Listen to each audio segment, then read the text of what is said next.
We're just approaching 6 p.m. almost exactly here in Warsaw. And the march is going to be beginning with an opening ceremony here at the Umschlagplatz. This is the location of gathering together of the 300,000 Polish Jews who were Nie wchodzimy do taken to środka. troubling. Wychodzimy.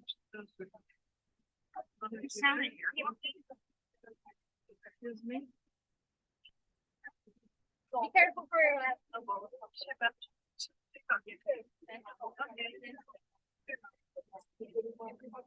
Andy, can you confirm you're hearing me okay on this? Co teraz będzie mówił? Yes, your audio is coming through loud and clear. All right, good. Nie wiem. So the building that you can see in the distance, is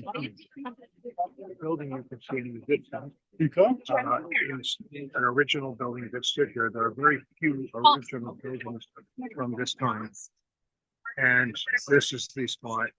Now this is a monument that was built around 1989 by the Nissenbaum Foundation.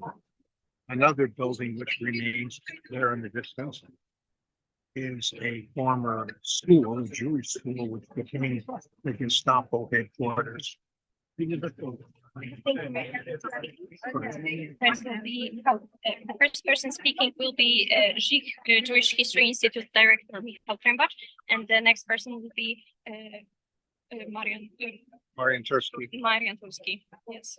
Good. Yes. Yeah, I work. Do you have any? Now that we arrived today,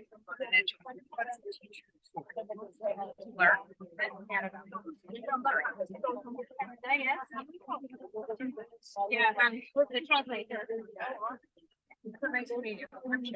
Polish television is covering this, and people are very much aware of the ceremony here in Warsaw. Even on the tram lines, there's advertising, and one of the advertisements is for this march. First part of the ceremony here will be the official letter from the rabbi about the march. That was prepared for us. Unfortunately, attend with us. Yes, sorry, they're putting the flowers down. Yes, tak, możecie. In English or are they speaking English or Polish? Polish. This is a Polish event. But you're standing right next to us. Yeah. Which is different for us. Yeah.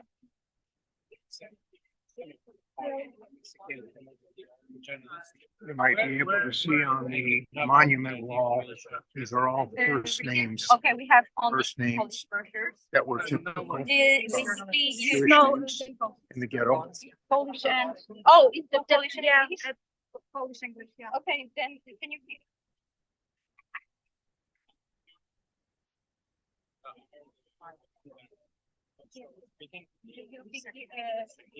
No, I can take. I can write it down for you.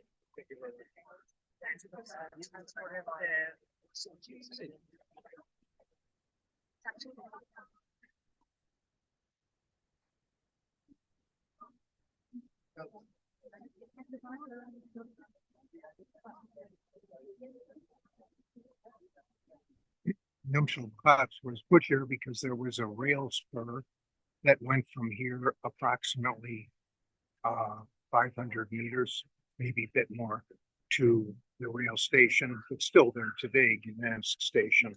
And from there, the train went to Treblinka. Is everything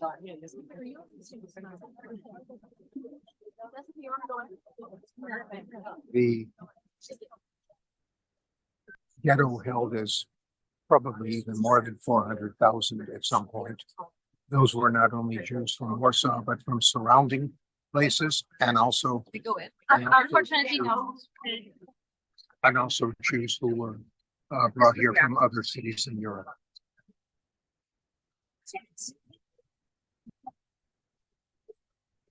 Approximately 90,000 of the Jews died of hunger or disease or being shot in the streets.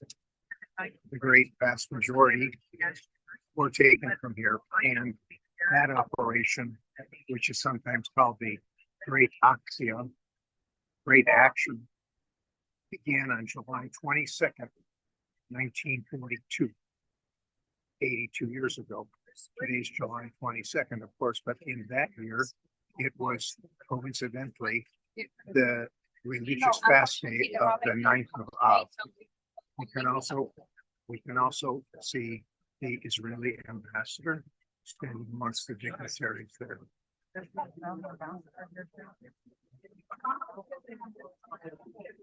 The liquidation began on Tisha B'Av, or July 22nd, 1942, and it continued rather continuously until September, about the time of Yom Kippur, and then they suspended the operation for several months. The Germans then began again on January 18, and this time they met resistance. So that lasted a very short time, and they suspended the liquidation until April 19, 1943, which was the Seder night, the first night of Passover. That was the famous Warsaw ghetto uprising, and that lasted until approximately May the 12th of 1943. There's no precise date because there were still people in bunkers even much later. Okay. But mostly that was the end of the ghetto. And the German commander of the ghetto, Jürgen Stroop, reported that to Hitler that there is no more Warsaw ghetto. It's finished.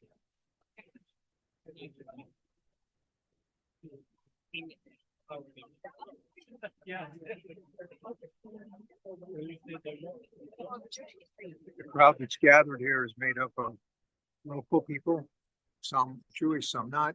Also, there's a number of people from outside of Poland who are here. Some, I suppose, came for this.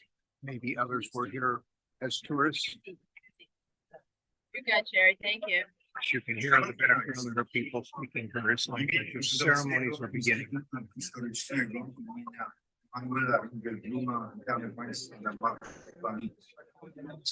Spotykamy się już po raz 13 wspólnie z pamięć ofiar wielkiej akcji likwidacyjnej getta.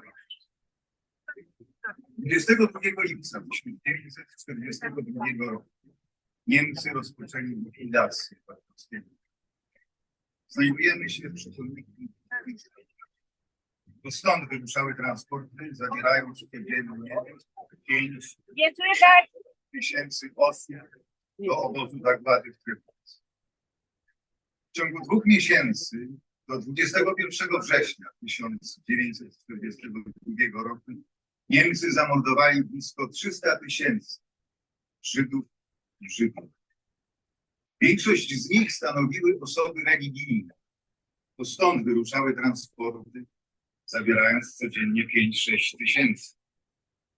Judaizm mógł być wsparciem duchowym i źródłem nadziei, jednak życie religijne, zgodne z religijnymi przykazaniami, było też większym wyzwaniem i powodem dla dodatkowych niemieckich.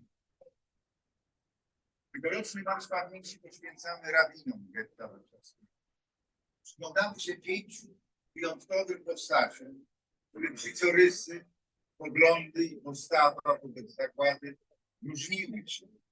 Jednak połączył ich okrutny los i rola, którą mieli do spełnienia. Rola duchowych przywódców swoich społeczności. Rabini Kalonimus Kalman Shapir, Szymon Huber. This year's march is particularly memorializing great rabbis who were leaders in the ghetto. Some of the names that are being read off are rabbis who came from other towns and were deported to the Warsaw ghetto from towns far away from here. Na pytanie o sens cierpienia i wiary. Wielcejski, religijny myśliciel i pisarz w trakcie wielkiej akcji likwidacyjnej napisał wiersz, który prawdopodobnie miał zostać opublikowany w podziemnej broszurze konspiracji. Boże, Jam jest mały i grzeszny. Nie godzien modlić się za twój święty lud Izraela. Czy nie zniosę dłużej. Czy nie widzisz, jak nosiciele Twej Tory, świadkowie Twego istnienia, wiją nieludzkim cierpieniem? Nie widzisz, jak dokonuje się na naszych oczach zagłada wszystkiego, wszelkich przepowiedni i nadziei. Nie możemy dłużej czekać. Jak nie teraz, to kiedy? Jak nie teraz, dziś, zaraz, kiedy świat pogrąża się w odmętach, kiedy Twój lud stoi chwiejny na krawędzi rozpaczy. Kiedyż więc? Gminy całkiem wyniszczone, wycięte do korzeni. Czyż nie tak? Nie dociera do Ciebie krzyk dziecka, wyrzuconego niczym ranna ptaszyna z ciepłego gniazda, ściganego przez wściekłą sforę. Krzycz życie, krzycz Izraelu. Powstańcie, święci praojcowie w Hebronie. Otwórzcie wszystkie nieba. Błagajcie u bram o litość. Padnijcie przed tronem niebiańskim. Z głębokości, mima makim, z samej otchłani piekiel, z najgłębszej, rozlega się głos zamordowanego, świętego ludu, zmiłowania.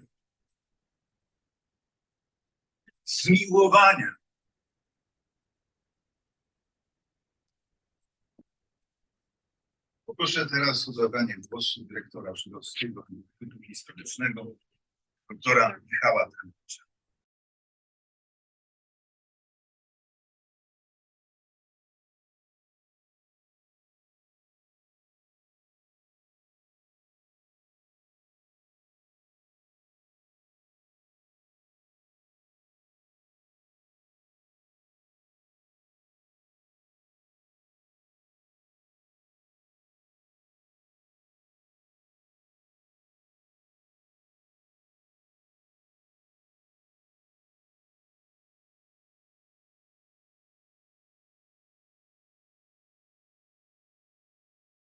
Okay, we're back off mute.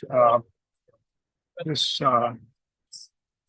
some background for all of this is that, as everyone knows, the invasion of Poland by the Germans took place beginning on September 1st.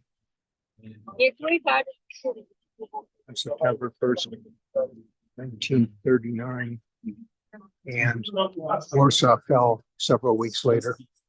They resisted, and finally the Germans occupied. But they did not establish the ghetto at first. They did not establish the ghetto until actually closing the ghetto wasn't until November of 1940. But the Jewish residential district was established before. We're walking through the crowd to get out in the middle of the crowd. Biografię Józefa Lejwa Zglednera, Szymona Werwanda, Kalonimusa Kalmana Szapira, Szymona Stockhamera i Menachema Zięby przybliżają nam problemy i wyzwania, jakie napotkali religijni Żydzi od momentu rozpoczęcia wojny aż do tragicznych wydarzeń z lata 1942 roku, kiedy blisko 300 000 osób Rather large group of people here, I would say estimated 1,500 maybe. Musicie też tam na ulicę i policja. Okay, here. Let me get beyond here.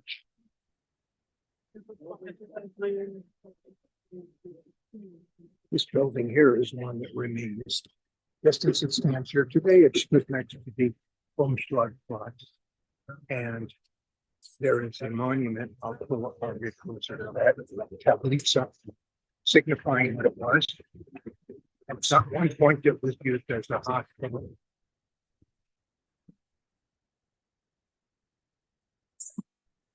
And I think you can maybe read English here.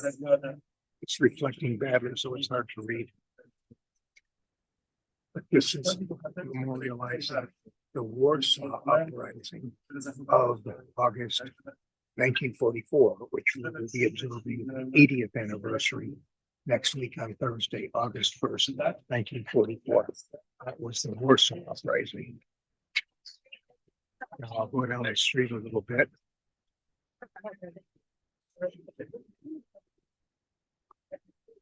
It's kind of eerie to think that this building was here at the time, and it was the last Warsaw building that 300,000 Jews saw before they were loaded into the cattle cars. And on this side of the street, again, as I mentioned before, this was a Jewish school, but then the Nazis, the Gestapo took it over as a headquarters. These streets, some of them are exactly where they were located during the ghetto days, and some are quite a bit different. But everywhere you walk here, and we'll be doing this in a little bit, you're walking top of what was the ruins at the ghetto lake. As a matter of fact, there is an archaeological dig, which we were showing pictures today of the dig before the program started, which shows what the archaeologists found in the bunker that is next to the famous Mila 18 or Miwa 18 and 11 bunker. And that's kind of what lies below all the earth here in this particular area. For people in Chicago, I would say the size of the ghetto is comparable to the size of the Loop in Chicago. So it was not huge. And when you walk here in Warsaw, you will, I think we'll have a chance to show you, you will from time to time see what looks like a hill. And usually it's in a playground for the children to play on. And those hills are not hills at all, but they are the refuse from the ghetto.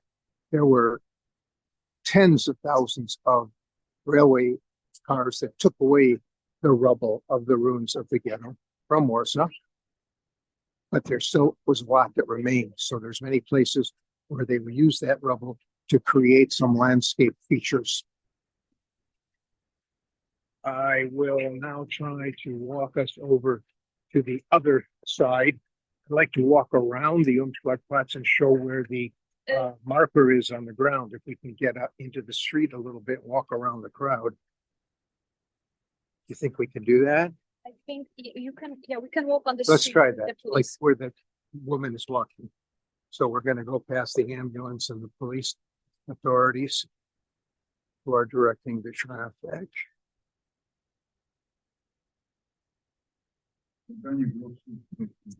This is another picture of the outside of the ghetto. I mean, outside of the monument. And I'm going to walk us over to where the marker is on the ground.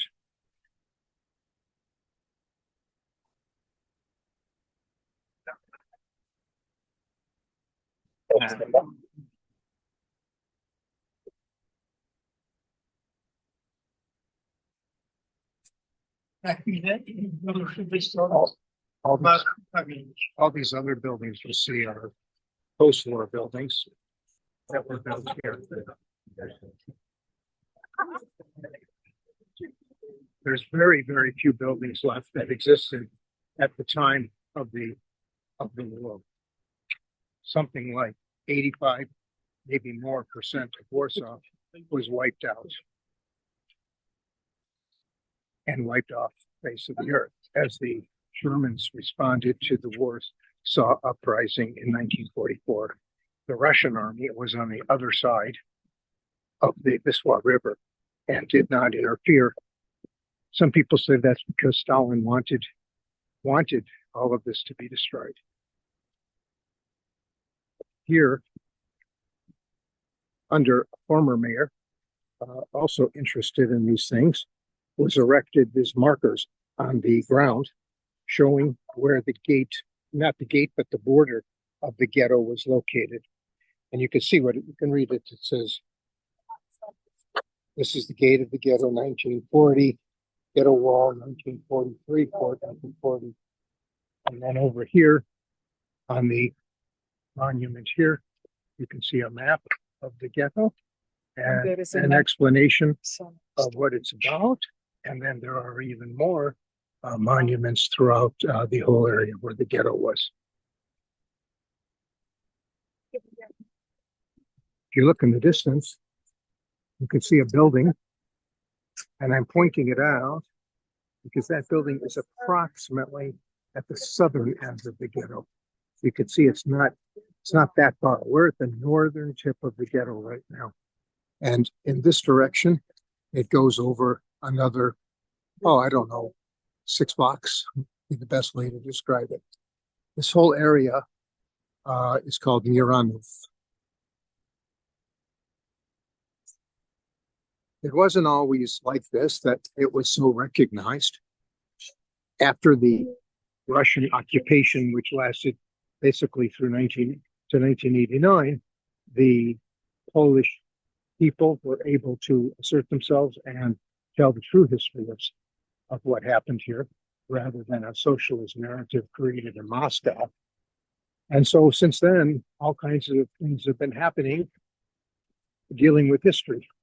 The Polin Museum, which is beyond these trees, the mayor gave a big parcel of land that was formerly ghetto to build the museum, and there's funding from the Ministry of Culture here. Besides the Polin Museum, there's also the Jewish Historical Institute, which is something that was created after the war. And the building that they occupy was the library of the Great Synagogue of Warsaw, that famous synagogue that was blown up by Jürgen Stroop in May of 1943 when he finished off the ghetto. And then during the time of the ghetto, it was used as a place for the Alen Health, the self-help organization, helping people who were alone. Because in the ghetto, there was a very highly structured, complex system of public welfare assistance, giving people soup kitchens to get some nourishment. And for many of them, as Rachel Auerbach writes, they're going to die anyway because even the food they were getting would not possibly sustain them. They got so little. And there were, of course, cultural activities as well in the ghetto. And lots of different bunkers. By the time of the ghetto uprising, the streets of the ghetto were riddled with these places where there were the bunkers. Maybe we'll walk down through that area. Yes. Marian Tursky is speaking right now. Marian is 98 years old. He is one of the foremost scholars and philosophers here and has been for many, many years. He's been working in that field since the end of the war. He was originally from Łódź, Poland, the Łódź ghetto, and he was also in Auschwitz. We'll get another view here. Let me go over this way from the back.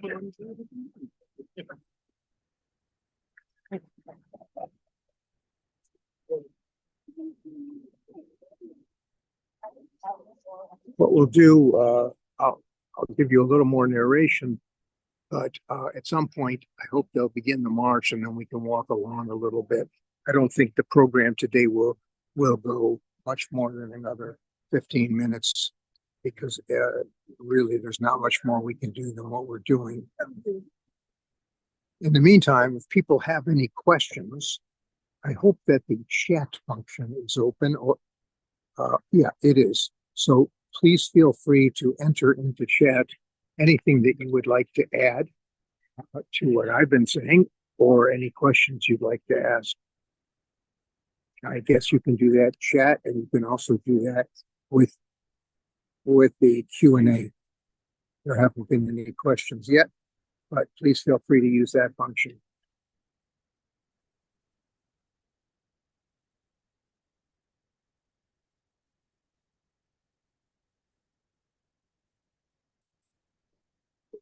I can.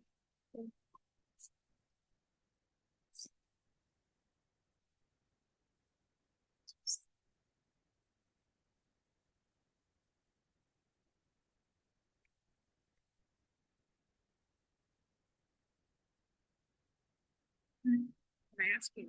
I have some questions from over there. I'm sorry. Okay. The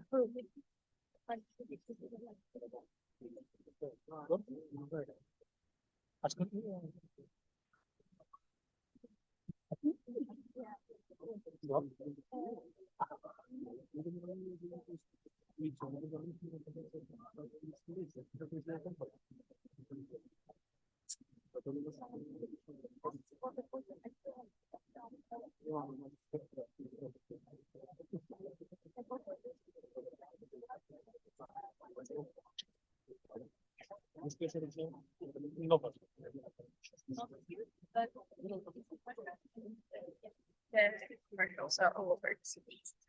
Yes. No, I'm letting you talk because what you're Okay. saying is interesting. Yeah. I'm just saying that this march is being patroned and supported by the Warsaw president Rafał Trzaskowski, and this is the 13th edition of the march. Yes, and It's supported by the city of Warsaw and its mayor. yes, where we marched to a street called Dzielna 5. This is the address. Dzielna is a street in Warsaw in the former ghetto. So this we are now on the grounds of the former ghetto.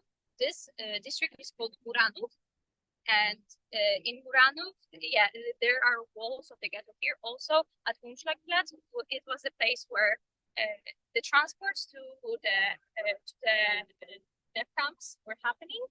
And actually we're on the northern side of the former ghetto.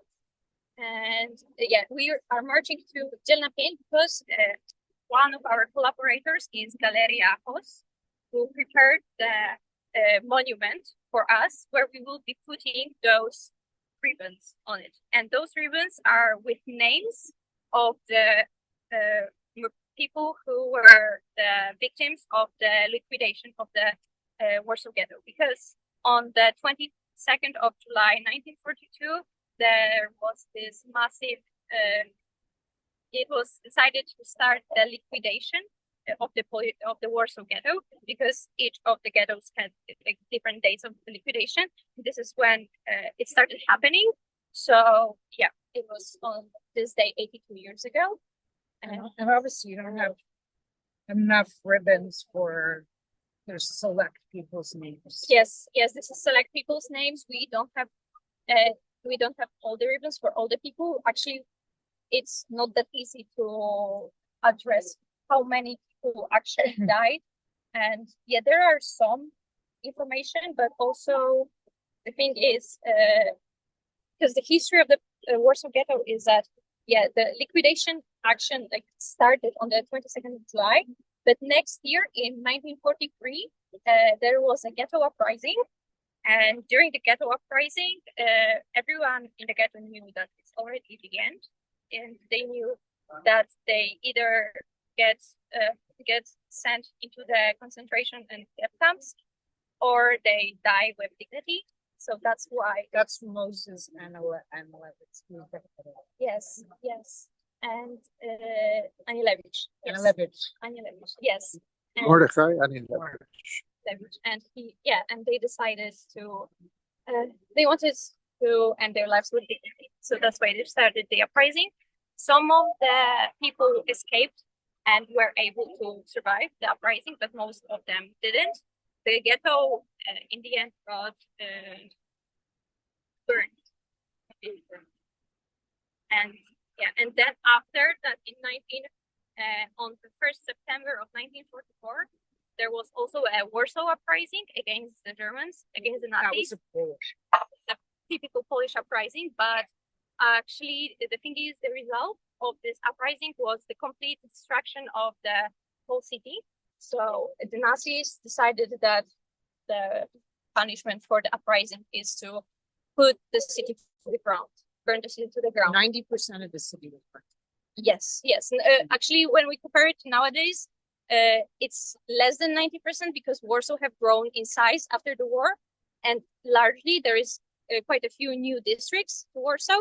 So right now, Sorry to interrupt, but are they marching now? yes, we are starting the march right now. So Thank you so Let's much. follow no them. problem, no problem. So a couple of questions have come up, and as we follow the marchers a little bit, I'll respond to them. First one was, how many Jews are there in Warsaw or in Poland, I suppose? And the answer to that is nobody knows that. Nobody knows at all how many there are. But we can speak in terms of estimates, in terms of how many people identify as Jews. Some people who are Jewish and know they're Jewish identify, and some don't. And there are other people who don't know that they're Jewish or have halachic Jewish qualifications. And then, of course, we have many people who have a Jewish, maybe one grandparent or two grandparents, or their parent is Jewish on the father's side, but not on the mother's. By the time we get done with it, there would be no way to really know how many. But the estimate is that there may be, as if you count from mother or father's side, there may be a lot of people who think there are 18,000 Jews who identify as Jews openly and belong to organizations. A large number, but not nearly, of course, what was here. If one wanted to guess how many people had at least one Jewish great-grandparent, I would estimate the number would certainly be very, very large. And I wouldn't be shocked to hear that it was even more than several 100,000. Besides the actual presence of Jewish people, there's also a very heavy culture here where the Polish culture has been impacted by the Jewish culture and vice versa. So the short answer is we don't know how many Jews there are, but there are far more Jews than anybody might guess. 1968 was mentioned. In that year, it's estimated that there were maybe 25,000 Jews still in Poland. I think it was an underestimation. For years we said that. And then they said that it fell down to like 5,000 because of 1968 expulsions that took place.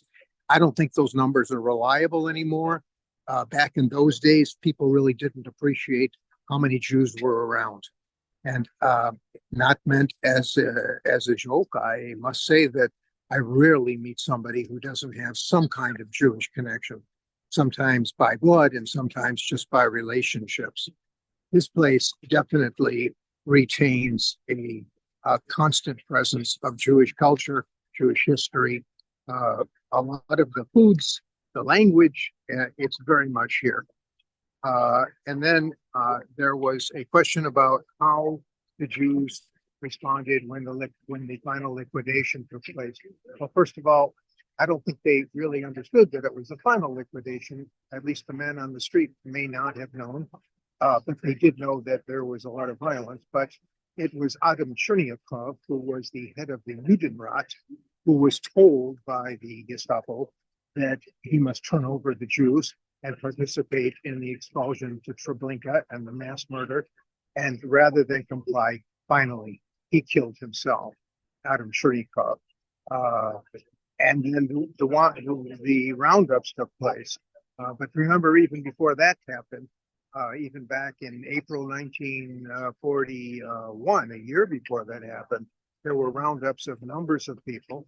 They were being shot and killed in the streets, and they were not being taken en masse to Treblinka. Treblinka was built as part of Operation Reinhardt.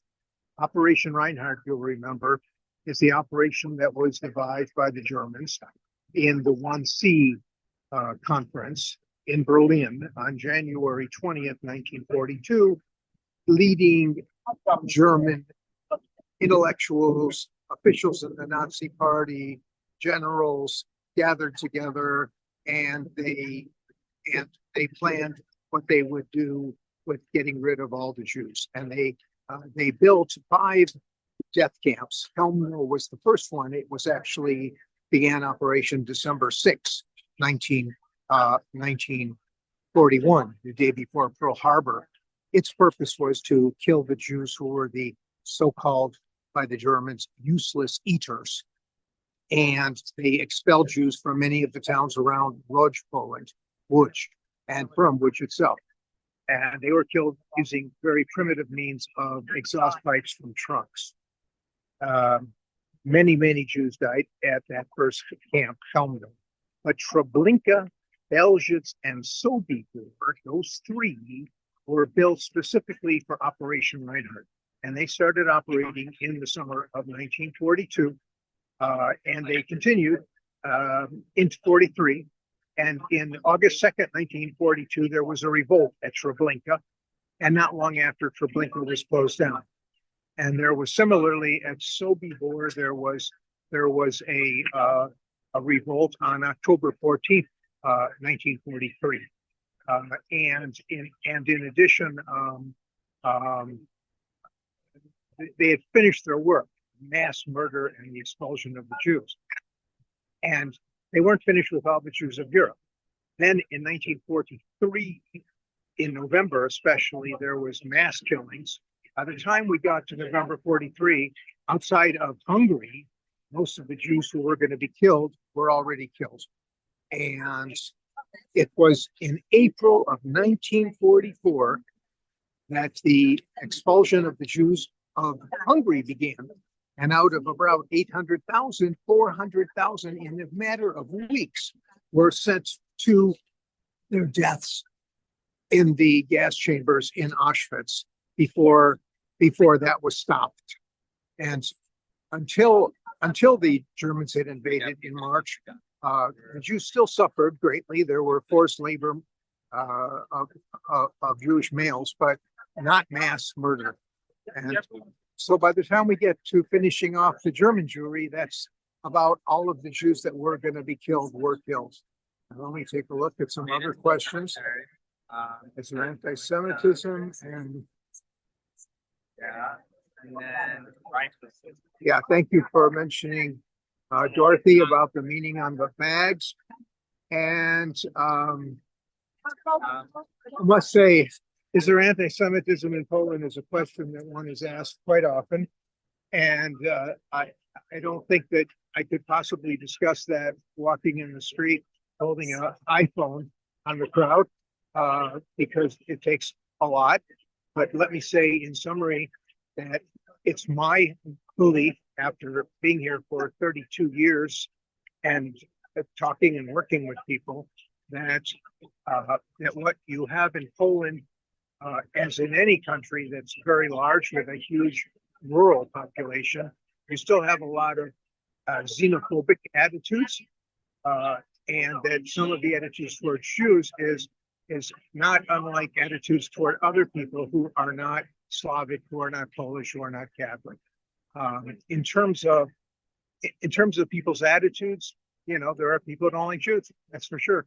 But in terms of practicality, I've never experienced anything here. I walk around on Shabbat, walking back from shul with a talit and with my kippahs I'm wearing now.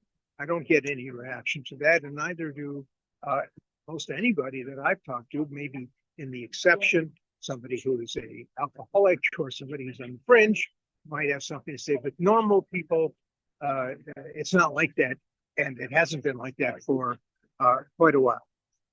What we saw here in 1968 was something else, and what we had here in the 1930s, I think, is what most people remember. Remember from 1935 to the war, we had a very right-wing turn of anti-democracy people, xenophobic people, racist people, not just in one country, but in many. It wasn't just in Germany, and it wasn't just in Hungary and in Romania and here in Poland. There was the Endecja, which was the very right-wing, but they didn't advocate violence.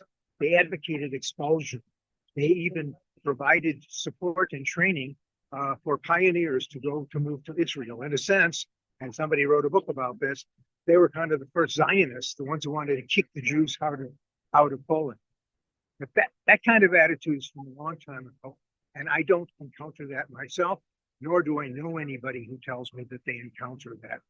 Quite the opposite. I find people are fascinated when they want to talk about Jewish stuff, and I think if they ever did a survey, that there's probably a higher percentage per capita of Polish people who have gone to Israel as tourists multiple times than from any other country. I can't tell you how many people that I've met who have been there on pilgrimages out of religious motivation, and people who go there just because it's a great place to visit. There's a very positive attitude toward Israel. There is also the complexity of, I'm going to interrupt myself for a minute. I'm going to go over here to this tablitza. This is the tablet that tells us, you know what, maybe, Carolina, can you translate that for people? Tell them what it says. Okay. Okay. So this street is called Staki 57, and from this building, the commentary of the SS, it's a Nazi. Yes, sir. Yeah. SS. Yeah. It was basically surveilling Umschlagplatz from 1942 to 1943, and every day they brought thousands of people from the ghetto to Umschlagplatz to transport them to the death camp in Treblinka. Basically, that's Okay. Now, all the other buildings that you're seeing right now are all obviously newer buildings built after the war. Let me see if there's more questions. And no, I guess there aren't. But please feel free to ask if you like. As I said, I think we'll walk a bit with the group and see if we can stay with it for at least a couple more minutes, because we're going to turn the corner up ahead, and we're going to walk into the neighborhood of Miranov. we can go a little bit faster because we are already at the end, and the police is right behind us. Okay, we can walk a little faster too. There's nothing here on Stavki that's from those days, but there are these monuments showing these are part of the Nissenbaum monuments. Are you able to read it? It's kind of difficult to read. This says, oh my God. It's hard to read. It's very dirty, unfortunately, but this is basically a remembrance of the death of people in the ghetto. Yeah. And basically Jewish people between 1886 and 1944. And this is what Nissenbaum installed these. It's a remembrance tract. It's a remembrance path. And this was among the very first monuments that were installed as communism passed away from Poland. It was 1988, and he was able in a liberalized Poland to establish monuments for the Umschlagplatz and this remembrance tract. Now we're going to walk a little faster because we are falling way behind the group. So I see they're not going to go by Miwa 18. You know what? No. You know what? Maybe we'll depart from the group and go to Miwa 18 unless you know there's something there to see. I think there is one place on the road where there will be some kind of stop with the lights and yeah. Do you know how far ahead? Do we have time to go here to Miwa 18? I think we do. Yeah, maybe just Here, let's walk down this way. It's like not that strong. Here, this is Dubois Street, named And we're going to go down to the Anilevich bunker at Miwa 18. I think that's worth doing. It's also kind of eerie to see that this is just a general neighborhood and people are walking on the streets here with all the history that's below us. And we have one more block and we'll be up at the bunker of Anilevich. Yeah. And as I mentioned before, there's just recently, 2 years ago, they began doing a spectacular archaeological dig there, which enables us to see the basement and the bunkers that were linked together. Let's walk over here. Here's another Nissenbaum monument on this tract. And then you can see in the distance here, walk around these ladies. And then, Carolina, we should catch up with the march as soon as we do this. Yes, we will. Think we can cut over that way? Yeah, we will. Okay, you be our guide for catching that. And I would like to show people, this is closed, unfortunately. It's open every day till 5 p.m. And you can go in and see the artifacts that they've collected and left here. Other artifacts are in storage because there's going to be a Warsaw ghetto museum. And then you see another Nissenbaum monument. And then just past this field, which was not touched since the war, and they were able to uncover what was below. Next to that, we have the monument that many of you who have been here have seen before.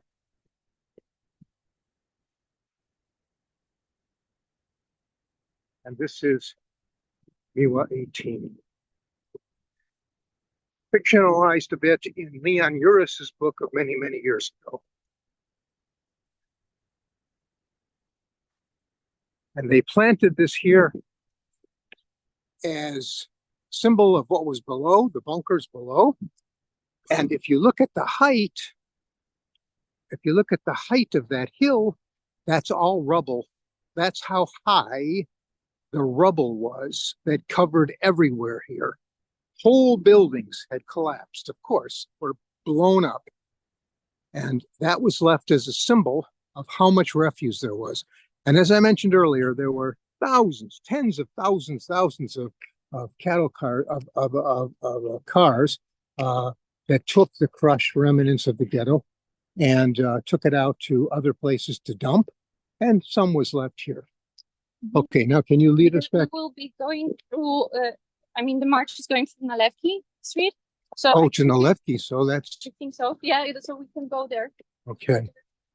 We can go for polling, if that's okay. So we'll have a chance now just to walk one more block. Here's another one of those markers. We'll go one block and you'll be able to see the Pauline Museum, which this September will observe its 10th anniversary of being an open museum here. And the Pauline Museum, as you may have seen it, it's not a museum of the Holocaust, it's a museum of the Jewish history of Poland. And it's often been said that you cannot have Polish history without the huge component of Jewish history within Poland, just as you obviously can't have Jewish history without including Poland. So this museum is very attractive. They get many, many visitors. Most schools bring their students here. You could see line up day after day of not only school groups, but families with bringing their children to see this. So this is definitely something that's of interest to the general public. And we're just going to pass this building.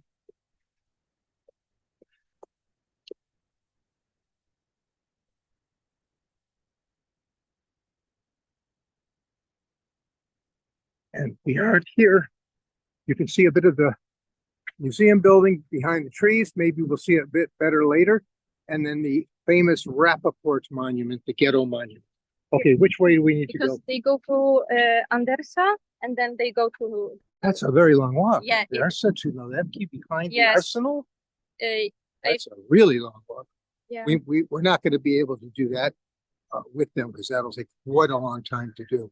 Is there anybody else that might have any, we'll walk closer to the museum It's and, fine. and the we can, Rappaport. I think we can join them over there when they cross here because they will be walking by here. I Yeah, but think. it'll take them a while. Yeah, it will take them. You know what? No, I don't think it's going to take them that much. Okay, It's gonna be like, I guess, about 10 to 15 minutes, depending on how fast they walk. yeah, I don't know if we have 19 people on, so that's good. Haven't lost anybody. Here again is another one of these markers. And as we walk this way, you can see more of the museum.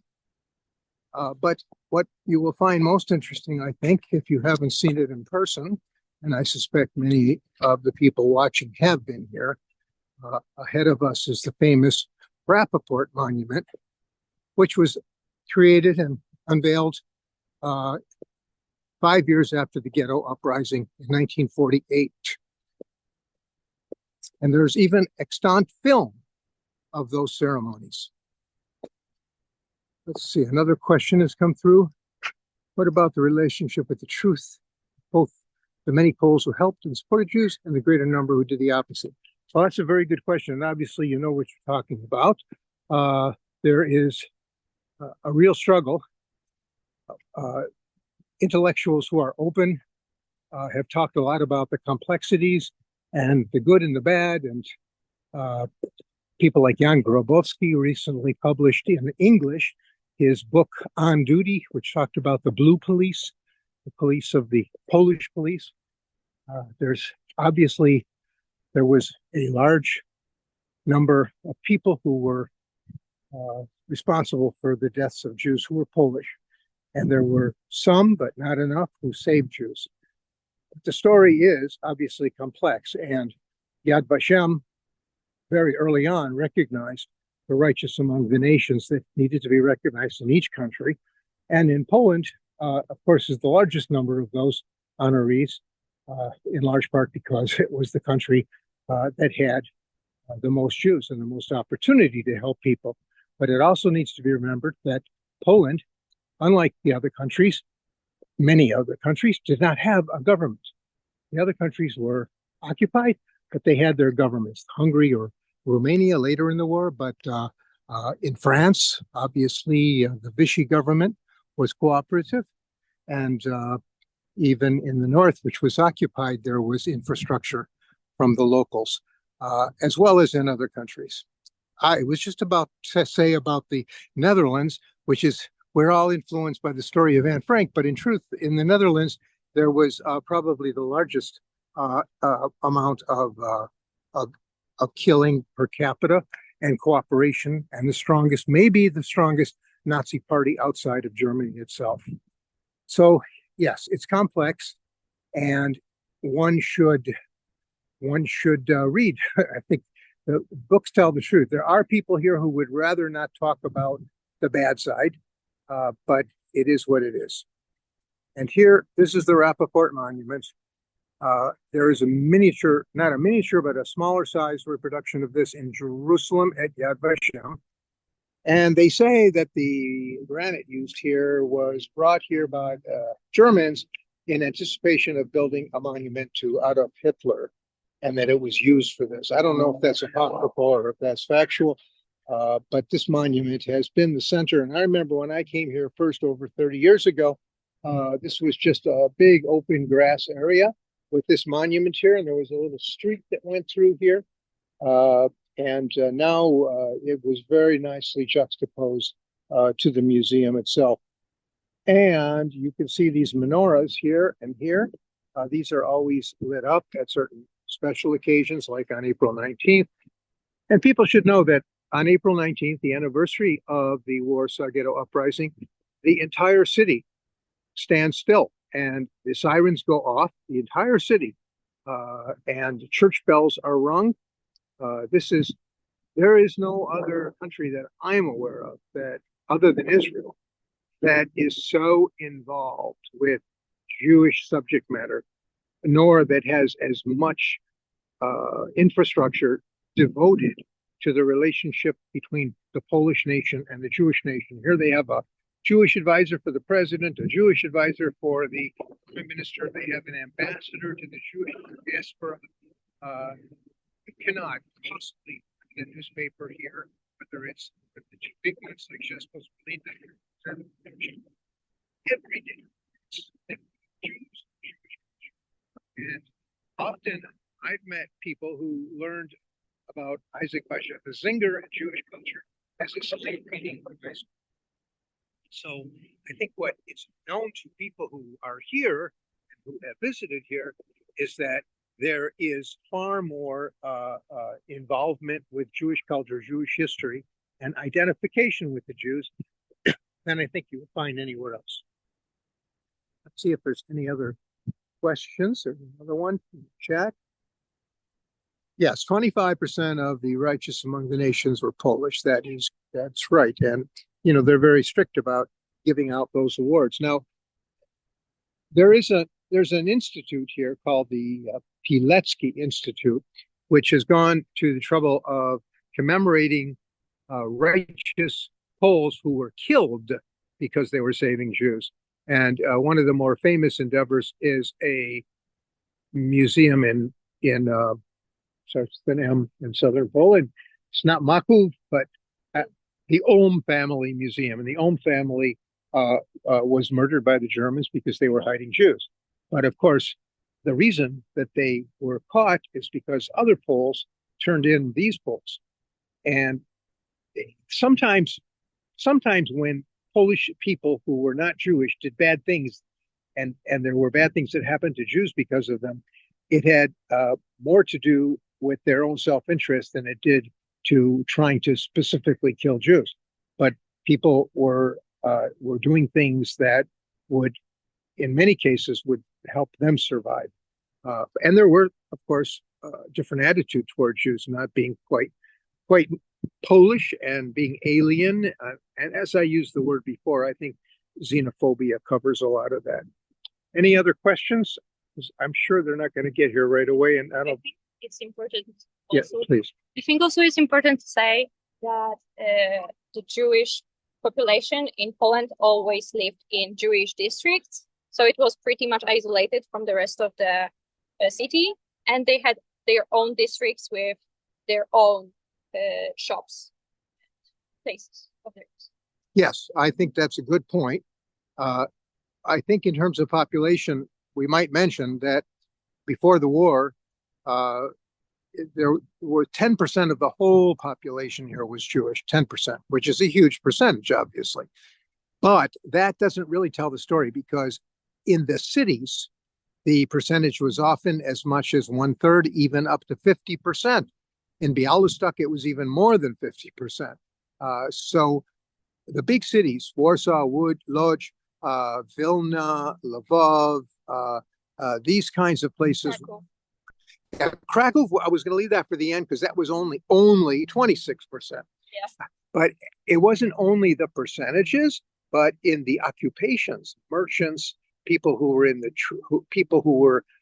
physicians and the lawyers. When I started the first Jewish lawyers group in Poland back in the year 2000, first since the war, and I got a hold of a pre-war Warsaw Yellow Pages and looked at the names of the lawyers, and the vast majority, maybe 70%, were Jewish. So Jews had a tremendous effect, and on top of all of that, there were converted and assimilated Jews, poets, Słomińskiego and yes, Słomiński, because Słomińskiego was the street. Yes.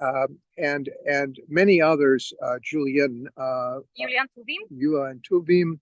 These were, some of them were assimilated Jews, some of them actually converted, but the impact on Polish literature, Polish culture, even Adam Mickiewicz, it says, had a Jewish grandmother, I guess.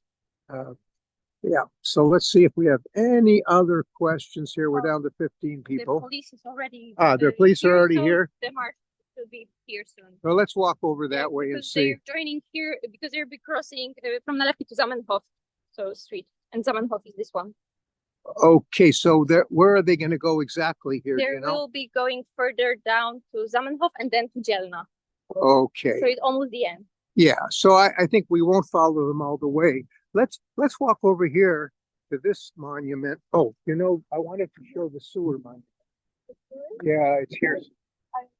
I'll find it later. But right here, oh here. This is- No, it's over there. So we have two important monuments here. One is this gentleman sitting on the bench is Jan Karski. And Jan Karski was the representative of Polish Underground, who went to Washington to tell them what was happening here in Poland to the Jews. And people were incredulous to some degree. They wouldn't believe him that it was possible what he was saying was true. And there were others who did believe him, but there was a feeling that they didn't want to emphasize the rescue of the Jews as part of World War II because there were still a sufficient number of people in the United States that would have questioned fighting a war to save Jews. Of course, it wasn't a war to save Jews. There hardly were any saved, nor was that ever the principal intent. Roosevelt always said the best way for Jews to be saved is for America and the Allies to win the war, rather than focusing on the explicit activities to rescue Jews. Their rescue attempts were very limited. The Evian Conference back in '38 resulted in almost no country allowing Jews to come into their homelands to escape. And the same thing happened in 1943, the same night as the Warsaw Ghetto Uprising, April 19th. There was the conference in Bermuda, and at that one too, there was no enthusiasm to save Jews. Ultimately, it did have an effect because the War Refugee Board was created as a result. Now, what I wanted to show you here, this was actually, I think, the very first monument. This was a monument to those who rescued Jews, smuggled for Jews, and escaped through the sewers. So it's kind of a model. Yeah. And here's, perhaps you can read this one. It's 19 April 1946 for those who died. Bez przykładnia bohaterskiego. Oh, okay, so for those who died in a fight for their dignity and freedom, to the Jewish nation, for the free Poland, and the liberation of a human, of a man, and it's signed as in the authors would be Jewish people and Polish people. Very good, very good. Okay, and here's another view of the museum.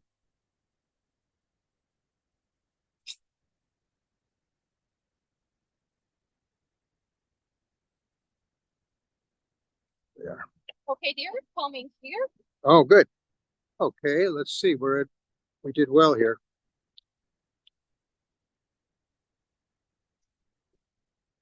We'll walk up to the corner.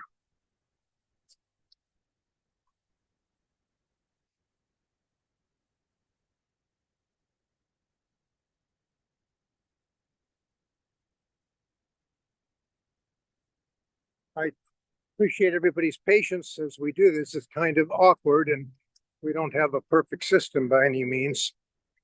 But we've been on for an hour, and at least we've given people an opportunity to walk some of these streets. We did this also a while back as a ghetto walk at the time of the April 19th anniversary last year, maybe it was. And of course, Quad Cities Federation has been behind all of this, being so helpful, and we really appreciate everything that Federation does. And here's the beginning of the march, reaching us over here.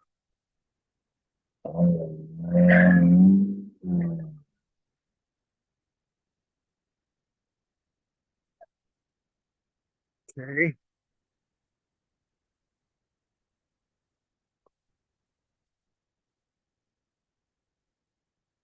Let me see. Okay, good. Well, thank you for that comment. I'm glad that other people are getting something from this because it's extremely moving. No matter how much time we've spent here in Warsaw, it's extremely moving to realize where we are walking. It might look normal, but when you know history a little bit, and what is the name of the street here, by the way? Okay. This is the corner of Zamenhof and Anielewicza. And this Anielewicza Street, it was Gensha Street at the time of the war. Obviously, it was named after Anielewicz after the war. So that's the kind of city Warsaw is and the kind of country Poland is. That even under the immediate period after the war, they created a street named after Anielewicz. And then you see Zamenhof, as you know, he's the inventor of Esperanto. He was from Białystok. And the comment that I was referring to was somebody wrote in the chat box, thank you for doing the program. And obviously, if we've been going for an hour and we still have 15 people on board, that's very impressive. And let me see if there's another. Okay, yeah. So please keep coming with your comments.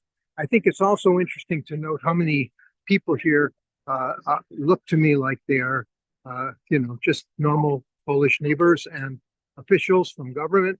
There are obviously Jews here too, but this is definitely a very Polish historic event that's being commemorated. And these things developed over time. And there's more and more and more of this. I spent yesterday in Lodz in Łódź, Poland, and walked the streets there. And I've been there many times, of course, but I haven't been there for a while. And I was very impressed with just how much the city government had taken on themselves to create monuments and to create tablets to explain. There's a tremendous amount of property there, of course. By the way, we're walking right behind the Israeli ambassador here, which is why everybody has an earphone in their ear.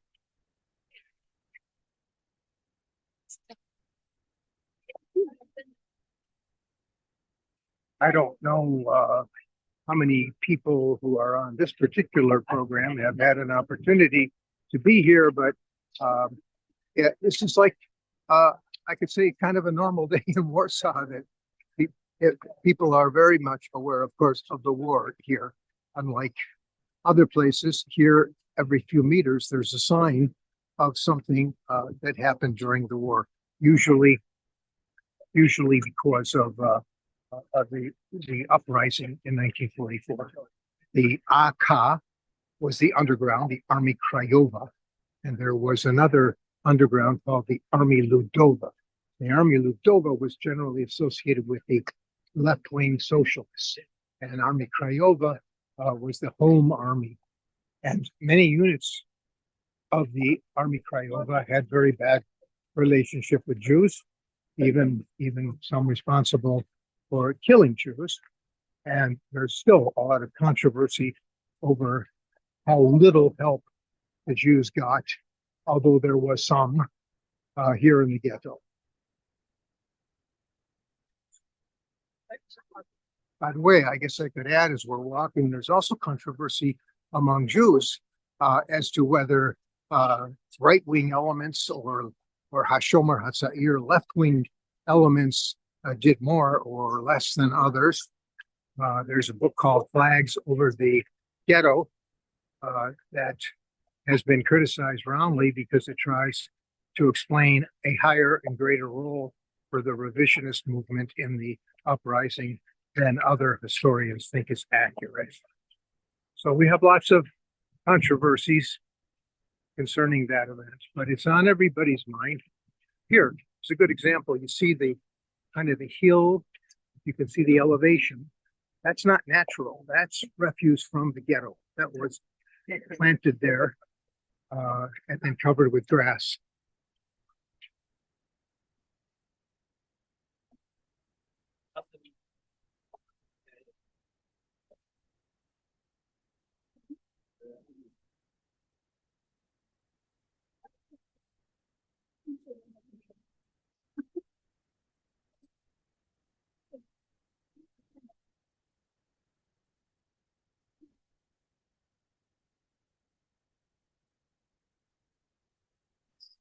in the building too. And what is it we're going to see? Where a rabbi lived? Yes, yes, that's where the rabbi lived, or at Jelna. There's been relatively little done about the role of rabbis in the ghetto. There is a woman in Israel, in Jerusalem, who's written some books called Operation Thunder, which discusses the role of religious Jews. And this event today is the first I know of where they're particularly focusing on the rabbinical leadership, what they did.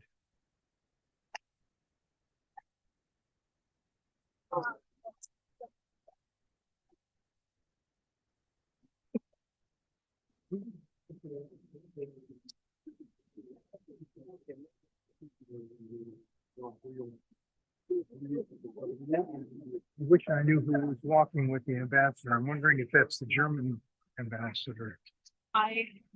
Yeah, and also I only knew about the Israeli ambassador, but yeah, we were not ready for the visit.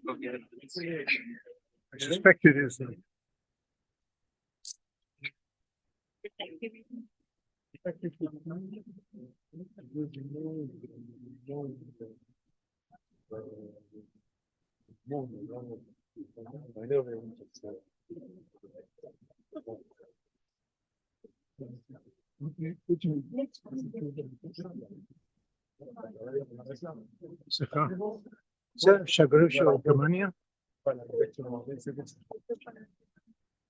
He's not allowed to talk to me, security guy. Okay, here's the corner of Jelna. And what's the other street? I can't see the name. The other street, it's Karmelitska. Karmelitska, okay. Karmelitska is the street that runs right into my apartment building. So we walked around the museum. And what I would like you to tell us, if you can, is what was here at Jelna and Karmelitska. I'm in the house of the rabbi from the ghetto, the main rabbi from the Great Synagogue. I'm correct. Oh, okay. I think it's also in the brochure. Are you able to look into it and tell me which rabbi it is? Yes.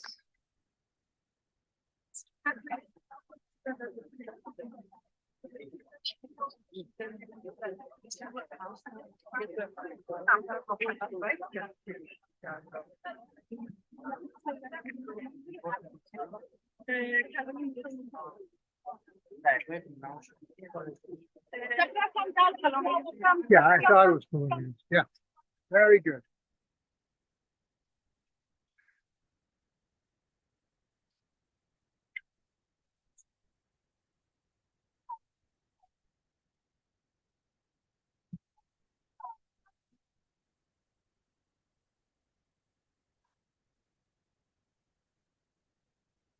Is this going to be the terminus, or is there more?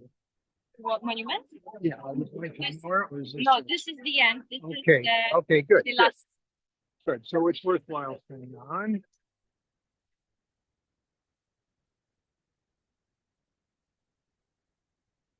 Do you know who it is in the white shirt that's going to speak? Yeah, this is a rabbi. From where? From Nosiki, Synagoga. Hi. Uh, Oh, you know- right. So Nojik, I could mention this, many of you know this, but there's one remaining synagogue from the time before the war, the Nojik Synagogue, which was built 1903, and the money for it was donated by a very affluent businessman, Nojik, and his wife, and that synagogue is still very active today, and they have a number of rabbis who work for that synagogue. The chief rabbi is not here because he's out of the country, coincidentally, at this time. But his assistant rabbi is here. Now I recognize him. I would say this is noteworthy for me because of the concentration on rabbis. Usually you don't hear about the religious side of rabbis. Yes, definitely. And it's nice that that's being recognized. I wish more people who are in Israel who are on this call today. I know we have some, but I wish we had more who are concerned with that very subject matter.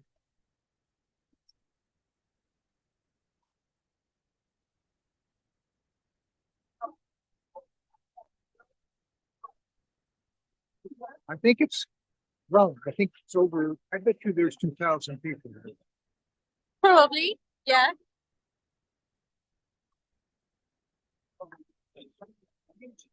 What's kind of amazing is that in an age where we see so much security at many events in the United States, here it's relatively light. And for example, there are no police that you have to show your passport to when you go to the synagogue in Warsaw or Krakow, like you do with France. I mean, when you go to the synagogue in Paris, you need to show identification. In Barcelona, you need to get free clearance to come in. But here, things are very open. Yes. And yeah, I think it's because of the nature of the land. We have gun laws and the mass shootings do not happen. Right. And yeah, there is less risk for terrorist attacks. Basically, we have the terrorist attack scale, which is right now on the lower level. Yeah. Like in front. And Good point. Good point.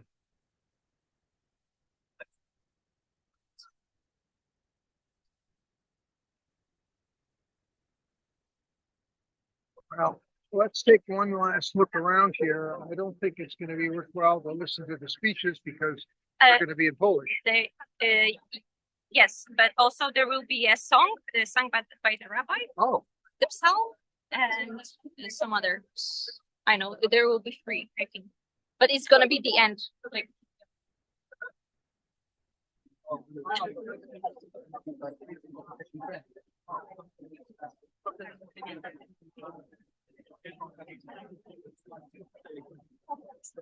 and I think we are successfully recording this, so perhaps we can get it posted on the Facebook page so that people who were not able to watch can see it, scroll through it if they like, and see a bit of what happened today here. This is very impressive.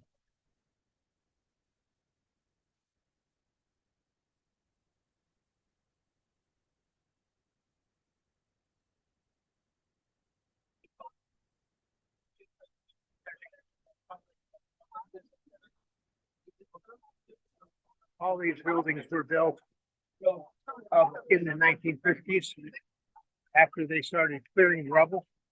And some of the streets are different than where they were before the war, and some are exactly in the same place, as I mentioned earlier. And there are many maps and guides to the Warsaw Ghetto that have been produced by scholars explaining where things are.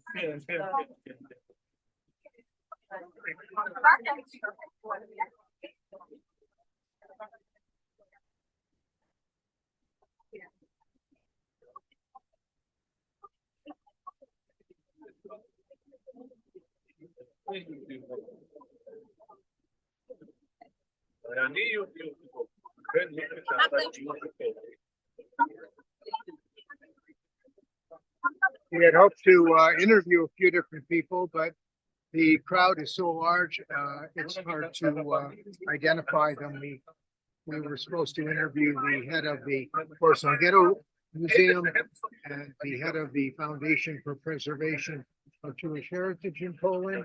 I'm still looking around, hoping we might see them.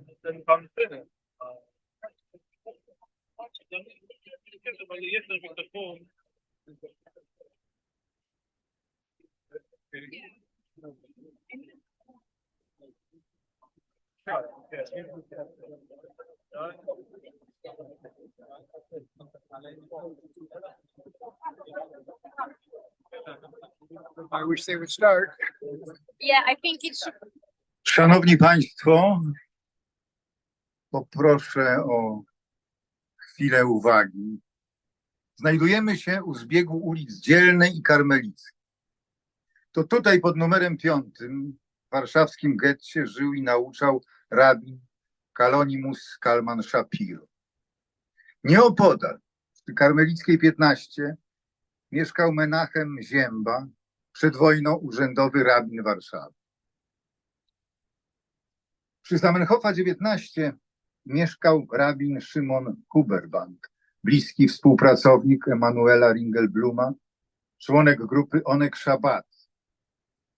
Nieco dalej, przy Miłej 13, rabin Szymszon Stockhammer. Nie wiemy, gdzie mieszkał piąty bohater dzisiejszego marszu, Józef Leib Gelertner, który przybył do Warszawy wraz ze swoją społecznością z miejscowości Skępe nieopodal Włocławka.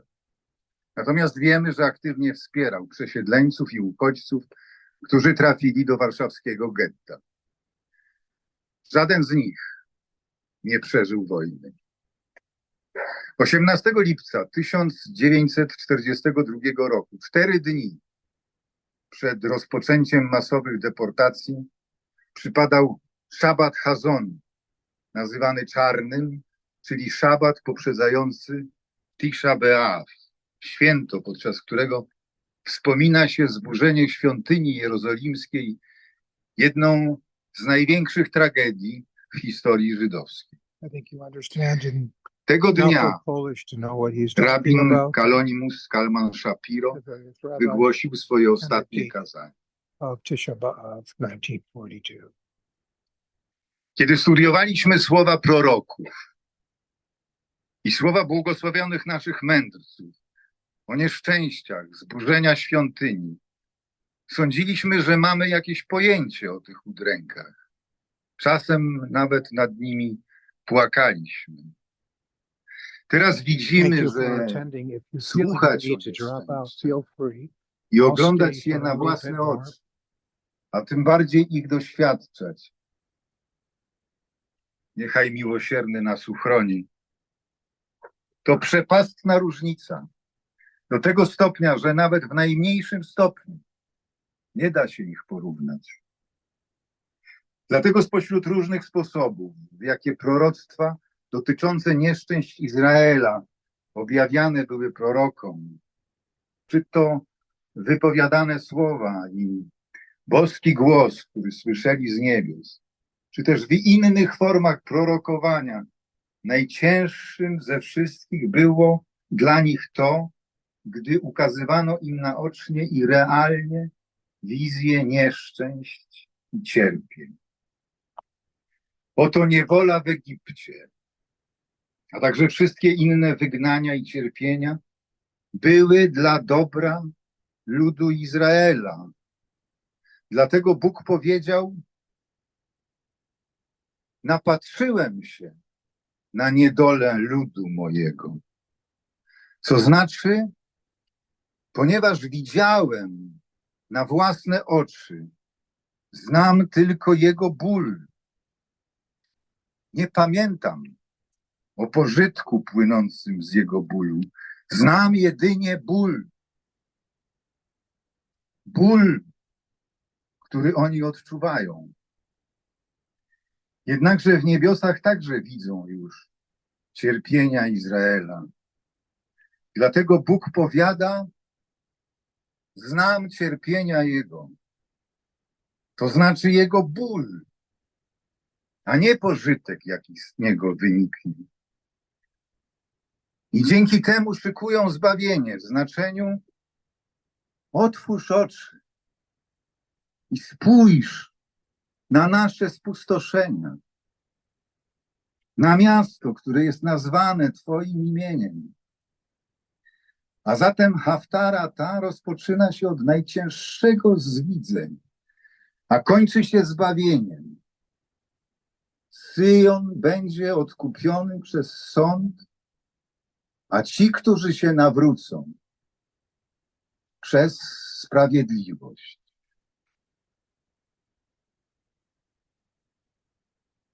Na zakończenie rabin Itzhak Rapaport, Hazan synagogi imienia Nożyków, wykona El Male Rachamim, Boże pełen miłosierdzia, modlitwę za zmarłych, Kadisz oraz Psalm 130. Psalm 130. שיר המעלות ממעמקים קראתי את אדוני. אדוני שמעה בקולי, תהיינה אוזניך קשובות לקול תחנוני. אם עוונות תשמוריה, אדוני מעמו. כי עמך הסליחה, למען תברר. קיוויתי אדוני קיוותה נפשי, ולדברו הוחלתי. נפשי לאדוני משומרים לבוקר, שומרים לבוקר. יחל ישראל אל אדוני, כי עם אדוני החסד והרבה מופדו, והוא יפתה את ישראל מכל עוונותיו. Pieśń pielgrzymek z głębokości wołam do Ciebie, Panie.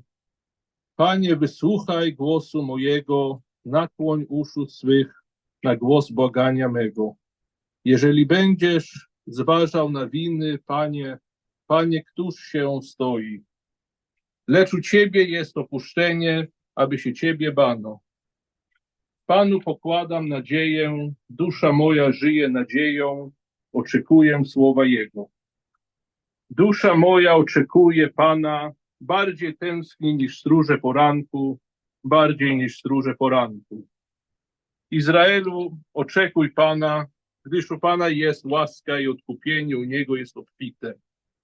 On sam odkupi Izraela od wszystkich win Jego. Eile male rachamim, שוכן במרומים, אמצא מנוחה נכונה על כנפי השכינה, במעלות קדושים וטהורים, כזוהר הרקיע מזהירים. לנשמור 6 מיליוני היהודים, כללי השואה באירופה, שנטבחו ושנחנקו ושנשרפו ושנהרגו בידי המרצחים הגרמנים ועוזריהם משאר העמים. בעבור שאנו מתפללים לעילוי נשמותיהם, לכן בעל הרחמים יסתירם בסתר כנפיו לעולמים, ויצרור בצרור חיים את נשמותיהם. אדוני הוא נחלתם, בגן עדן תהא מנוחתם, וינוחו בשלום על פסורי משכבותם, ונאמר amen. Boże pełen miłosierdzia, przebywający na wysokościach, obdarz trwałym wypoczynkiem pod skrzydłami Twojej obecności, na poziomach świętości i czystości, jaśniejących jak blask niebios, duszę 6 milionów Żydów, ofiar zagłady w Europie, mężczyzn, kobiet i dzieci, którzy zostali zabici, spaleni, zagazowani, zamordowani przez niemieckich nazistów i ich pomocników. Módlmy się za ich dusze. Oby Pan miłosierdzia osłonił ich na wieki pod swymi skrzydłami i wplótł w ich duszę węzeł życia wiecznego. Wiekuisty jest ich udziałem, oby znaleźli odpoczynek w ogrodzie Eden i spoczęli w pokoju w miejscach swego odpoczynku, a w końcu dni stanęli wobec swego przeznaczenia i powiedzmy amen. יתקדל ויתקדש שמי רבה בעלמא דברה חירותי וימליך מלכותי בחייכון וביומכון ובחיי דכל בית ישראל בעגלה ובזמן קריב ואמרו אמן. יהי שמי רבה מברך לעולם ולעולמי עולמיה.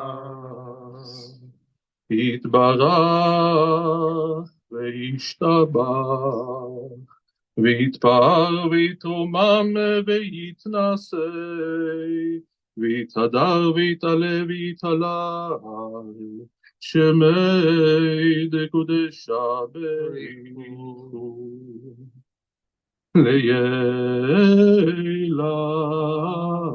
מן כל ברכת ושירת תושבחת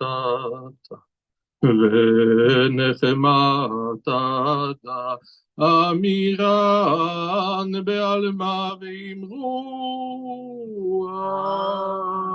אמן. יהי שלמה רבה מיהי שמיה וחיים עלינו ועל כל ישראל ואמרו אמן. עושה שלום בימרום הוא יעשה שלום עלינו ועל כל ישראל ואמרו אמן.